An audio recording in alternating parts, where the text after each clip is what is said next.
from Tipperary. Here we go.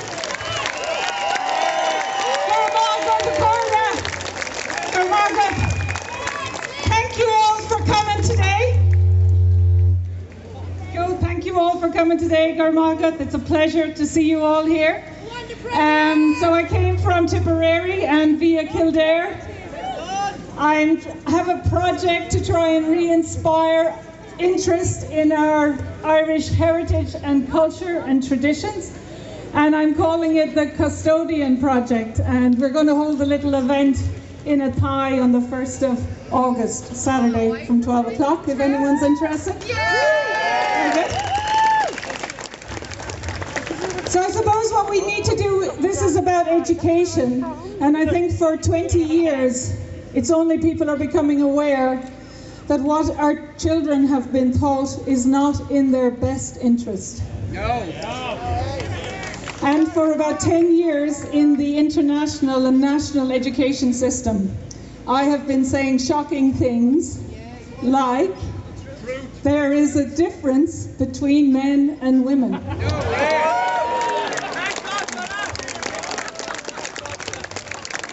So there actually is a biological difference between men and women. And if you want to diagnose prostate cancer or ovarian cancer, it's actually good that you know that and you're taught that. And what we should not have, as I have been saying for many years, is half of the university saying that that's not true, and half of the scientists and the medical profession saying that it is true. So I think what we need to do is take a good hard look at the education system all over the world, okay? So maybe some of you are aware that there is kind of agendas going on in the world that are actually very divisive. So, well, and it's a national and an international agenda. So the agenda is to separate people, to separate families, to separate fathers and mothers from each other, to separate generations, so to try and say, you know, I think we should apologize to the older generation for how they were treated in the last 4 or 5 months.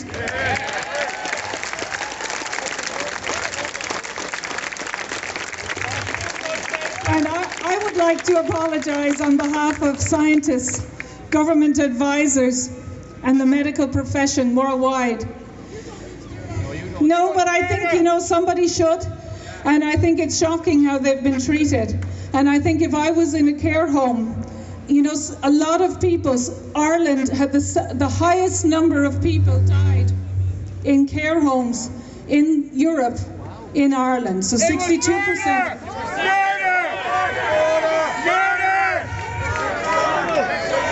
Well, I suppose what we want to say is we want to learn lessons, right? So if anyone is aware, the kind of agenda is going on is that they want to have this scare every year or two. So if people are aware that this actually, so more people have probably died from how incorrect treatment than actually from the coronavirus. Yeah.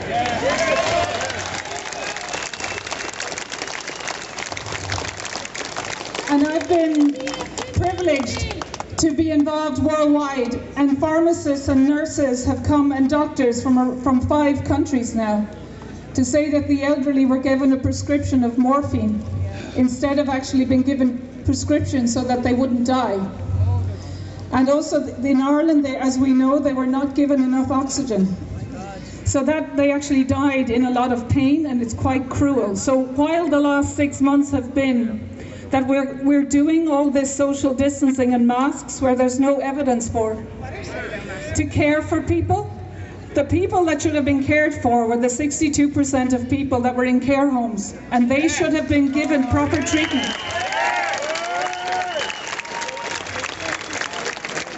And I'll just say, so, you know, that is, and we are fighting for those people, and we will be publishing a report to try and call for a public inquiry for the new Taoiseach.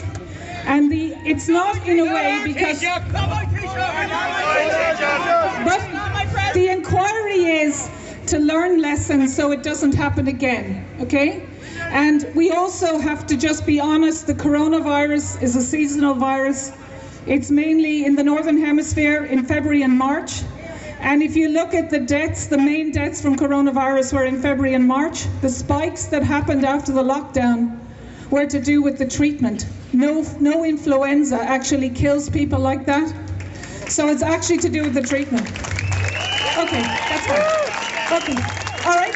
So then, now we want to move on to education, okay? So I suppose we want to care for our elderly, and with education, we just want to be honest.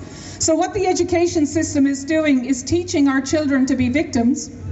And as we know, they are teaching sexualized education to primary schools, which is entirely inappropriate. And it's psychologically destructive for those children's well-being, okay? Everybody knows it. So what we have to do, and that's why we're talking about free speech, okay? Because if there's, 50 years of research to say that children in primary school, they don't need to be taught about that. In fact, they don't need to think about it. Just leave them alone, let them be children.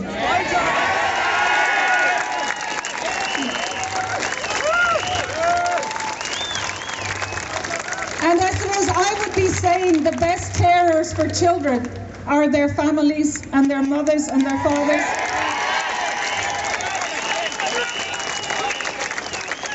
And when we've looked through the history of the Irish state, when the state has looked after women or children or the elderly, they haven't done a good job. And a lot of the articles and research that's come out to talk about issues in families are exaggerated. And they have deliberately, through the courts, removed fathers from their children. They have removed grandparents, and they've removed older generations and aunts and uncles. And I've been a scout leader for 10 years, and they have made it so difficult to volunteer, right? We all had to change our scout clubs into charities and have trustees. So when you look, there is an insidious agenda to destroy families and to destroy multi-generational relationships. And what we need to do is to get back and say our children are our future.